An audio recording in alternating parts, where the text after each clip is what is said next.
Welcome back here on the Sunbelt Social Suite, coming to you from Sunbelt Conference Football Media Day. I am Danielle Jenkins. We have our final head coach joining us this afternoon as we have the new coach of the Troy Trojans, head coach Neal Brown, joining us. Coach, thanks so much for stopping by. We certainly appreciate you giving some time to us to answer some questions from the fans. How have things been going here so far? First Sunbelt Conference Football Media Day. Well, it's been fun. Yeah, thanks for having me. Great turnout of media representatives. Pleased to bring my players here. I think they've been great representatives of Troy University and our football program. Now, since this is all about social media, how active are you and your program on social media? As active as we can. We definitely are. We have a strong Twitter following. I think we have the strongest Twitter following of all the head coaches in the Sunbelt Conference. So we're very active on it. We're also active on Instagram and on Snapchat as well. I think our sports information department does an excellent job in keeping our fan base involved. Well, let's get to some of these questions coming from social media. First one comes from Michael Dodwell. What are the expectations for this upcoming season? I think, Michael, that's a really good question. You know, it's a difficult one to answer. Is this? I'll tell you what our goal is within our football program is to be the most improved team in our conference and really try to be the most improved team in the country. Struggled at times last year. The year before I got here on offense, defense. So one of our goals is to make a big jump on total offense and on scoring defense, and then also try to win the turnover margin within our conference. I think those are realistic goals. As far as wins and losses, it's really difficult to say because I haven't been in the league since 2009, so I don't really know what to expect with some of our competitors yet. This question comes from Reagan Dial. What changes will you be looking to make on the offensive side of the ball? Well, Reagan, I think the couple things you're going to see is that we've evolved a little bit. The philosophy is basically going to be the same. Coach Edenfield is still there in a co-offensive coordinator role with our offensive line coach, Matt Moore. We've basically ran the same system at Troy since 2006 when I came under Coach Blakeney as inside receiver coach. A couple changes that you'll probably see is we're a little bit more run-oriented now than we were previously. I think you have to be the way that college football is played.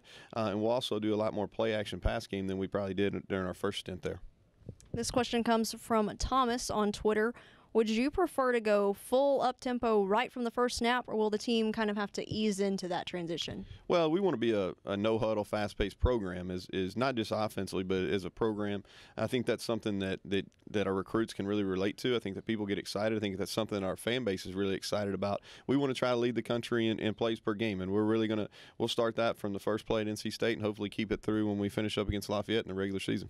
Now, you mentioned before being at Troy previously. What is it like to be able to come back and be the head man this time around? Well, it's exciting. Very humbled to follow Coach Blakeney. Coach Blakeney had a tremendous run there at Troy. 24 years, took the program from Division II to 1AA, and then to a lot of success in Division I, winning 5 conference championships in a row. So huge shoes to fill. It'll be done collectively. But I think it's always easier to go back to a place that you're familiar with. Not only do you know a lot of the positives, you know a lot of the people, but you also know some of the potholes that you want to make sure that you avoid.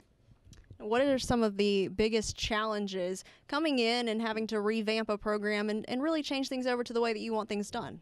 Well, the challenge is always on the front end of it is creating the culture that you want to establish within your program, and so that's what we're doing. And it's really been based around discipline and accountability. From a pure football standpoint, the biggest challenge is going to be our scholarship numbers are low. We're going to play this year around 72 scholarships. You're allotted 85, so we're going to be quite a few down from the people we're going to play against.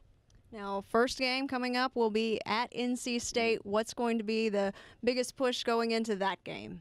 Well, I think we just got to continue to get better. Our guys, they've worked extremely hard. I've been really pleased with their accountability. Now we've got to get and gel as a team during preseason camp. Continue to get better. You know, we've got to be fundamentally sound. We're not going to have a huge room for margin for error, especially in that game. So I want our guys to be passionate and really believe that in the history of our program that we can get back to where we were, which is Sunbelt Conference champions.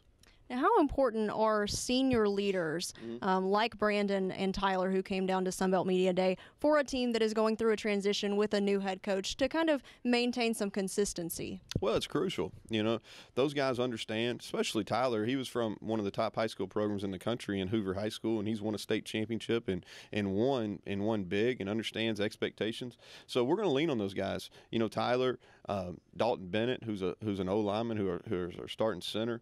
We've got some quality guys and that are seniors and have been through some little bit of years where they didn't meet expectations. So I think those guys are really hungry, and we need to play that. We need to play like somebody's chasing us all the time.